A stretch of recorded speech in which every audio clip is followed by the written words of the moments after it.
24 hours in a hostile environment is a long time, especially with continuous promptings of the life after death lurking nearby. See as these YouTubers attempt to endure a day with the unknown and see if you can figure out whether it was the supernatural or their imaginations that drove them to their breaking points.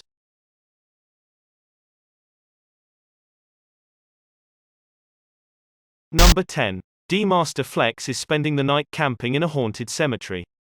They become bored and relax their guard long enough to play a game. What the? What the? Yo, hold on. The Jenga block tower appears to collapse on its own. The tower seemed to be clearly built on a level surface, and no strong winds appear to be blowing it over. I suppose it could have been a string, but otherwise, this occurrence is almost certainly paranormal. Number 9. Back in 2017, YouTube channel TFIL and his friends were discovering the same Japanese forest that Logan Paul had recently paid a visit for his controversial video. In case you didn't have any idea, this forest is ill-famed for being a place where Japanese people go to end their lives. After a while, they catch a path that has been blocked by the largest spider web any of them has ever seen. They quickly come to the conclusion that the path has most likely been abandoned for some time and make up their mind to investigate. When they progress further down the path, all of their equipment begins to fail at the same time for no apparent reason.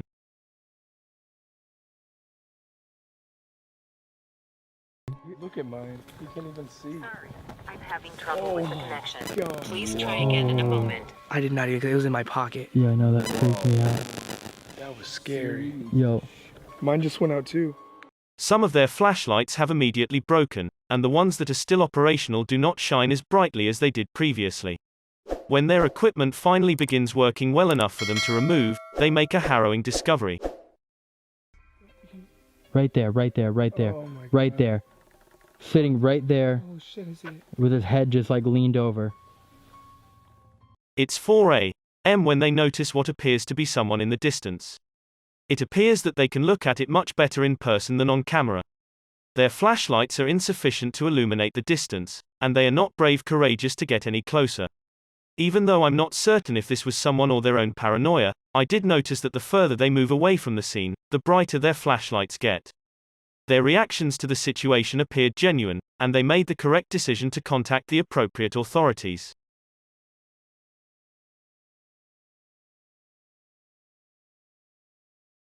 Number 8. It seems that V. Jamar is taking the 24-hour challenge in a haunted house that burned down 10 years ago, killing an entire family. They are anxious and on edge the entire night, as though they are being followed by something that does not recognize the full worth of their attendance at all.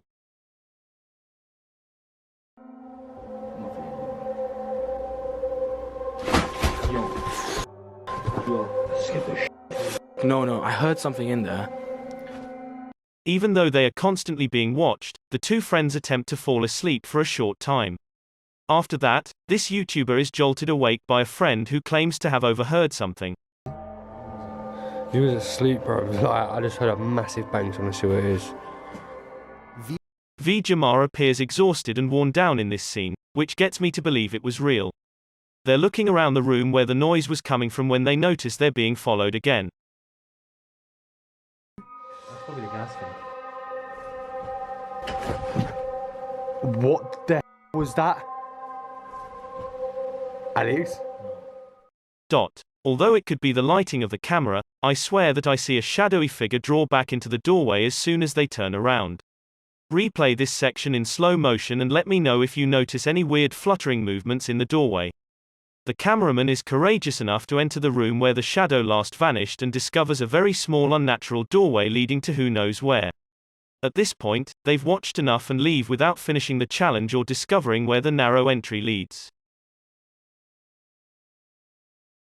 Number 7.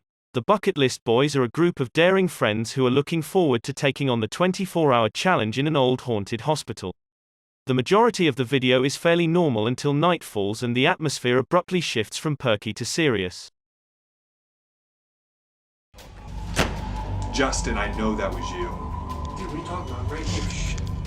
Wait. Shut up. That wasn't you? No, that was you. Stop playing it.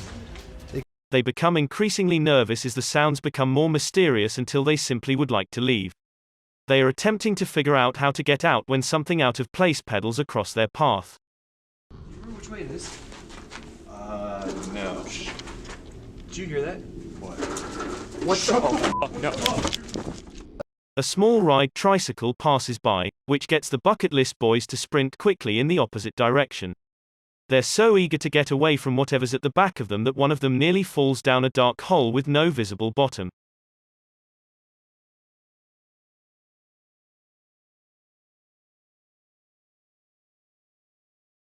Number 6. Kevin LaShawn and his large group of friends feel relatively secure when they take part in a 24-hour challenge in a haunted mental asylum. It seems that they are not looking forward to discovering much, and they don't for a while. Nevertheless, 2 tests are very noticeable in particular. First and foremost, they want the ghosts to play a game of cards with them by setting up flashlights in a semicircle.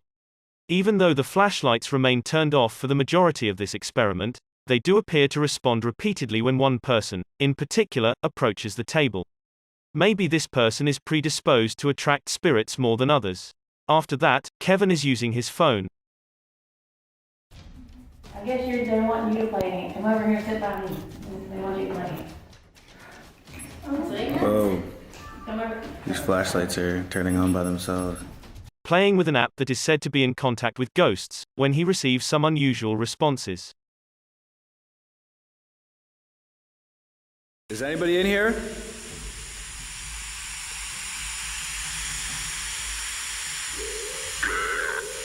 What's your name? My name's Kevin. What's your name?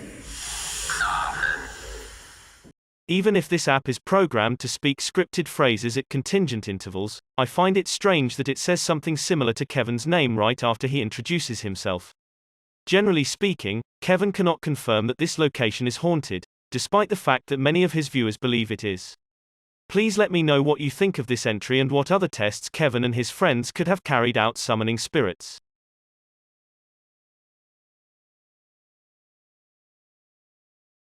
Number 5. Dorito's Reaction, a YouTuber, is taking part in a 24-hour challenge in a seemingly normal-looking hotel that is allegedly haunted by the spirits of numerous children. Right now, while hiking the corridors late at night, he wishes to see if the hearsays are true, and he appears to get his wish. Was that a kid? Was that a kid? Was that a kid? Dorito captures the dark silhouette of a boy running down the corridor at full speed. Take note of how the boy's footsteps are silent when he sprints away. Dorito runs back to the elevator, only to discover that the doors are opening and closing on their own. Therefore, he takes the stairs back to his room instead and stays the rest of the night. Even though I believe this was one of his friends making as if to be a ghost, I want to hear your thoughts. It appears that Derek Deso Daily finds himself in a darkened cemetery with some friends on a 24-hour challenge. Even though they only have some basic snacks and a tiny flashlight to share, they are confident that nothing serious will take place. Derek hasn't even entered the cemetery yet and he's already hearing weird sounds that I don't think can be easily faked. I know that I don't see anything past this. Oh, what's that sound? Hey man, there's somebody walking right there, bro. Where? Even though Derek claims to see something off in the distance, I don't discover anything. Nonetheless, he switches off his flashlight and leaves quietly to keep away from detection. Moreover, nothing else takes place until around 3 a.m., when the weird sounds come back, even louder this time. Yeah, we have a Ouija board and we have a... They begin playing with a homemade Ouija board and believe they see movement in the trees. After that, they believe they listen to footsteps. Because nothing unusual is captured on camera, it's difficult to tell if they're just being paranoid or if they're actually experiencing something paranormal. Later, however, when they start chanting a spell to communicate with any nearby spirits, I can clearly listen to what they are saying.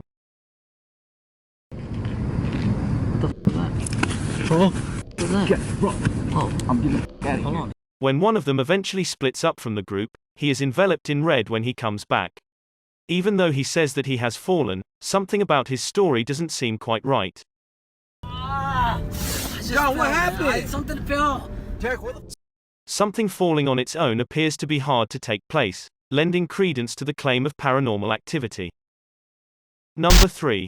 Sam, Colby, and Nate are planning to spend the night in an abandoned jewelry factory.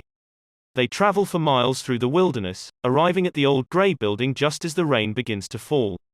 As soon as they step inside, the three of them get a strange feeling.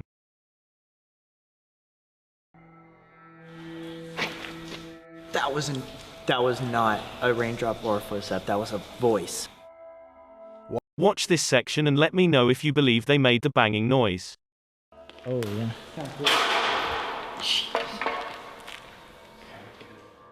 Nothing else takes place for a long time, and it's beginning to appear that this 24-hour challenge may not be all that special after all.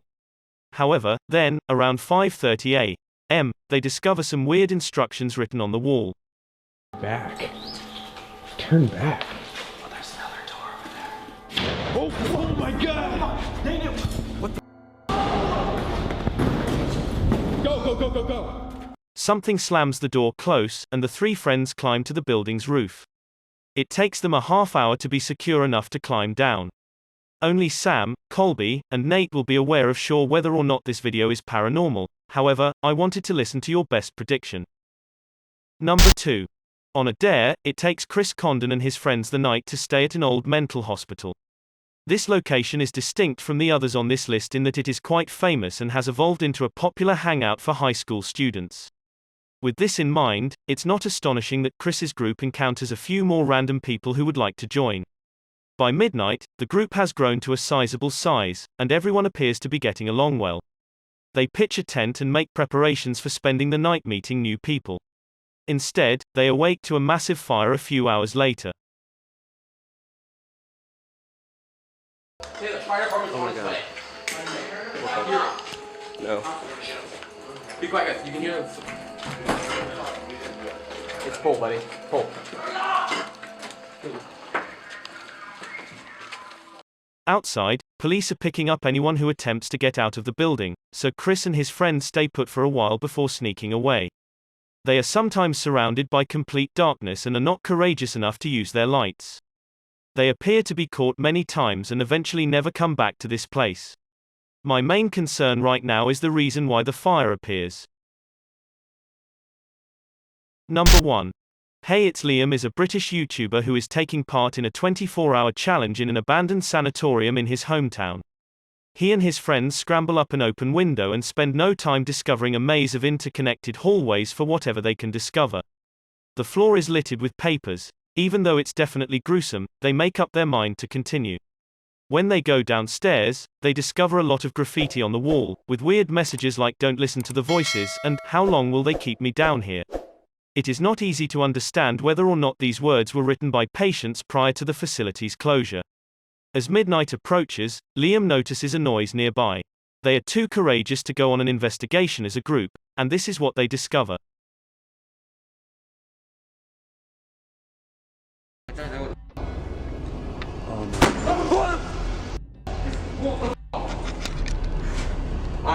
We have to get out. A door that was just opened slams in front of them. After that, when they are attempting not to panic and figure out what to do next, a yell discontinues their thoughts and gets them to escape. Please let me know if you believe the scream was real or if it was edited. Thanks for checking out this video. Be sure to subscribe because I upload a new video every day. Or if you're still not convinced, here are some of my other videos that I think you'd like. Enjoy.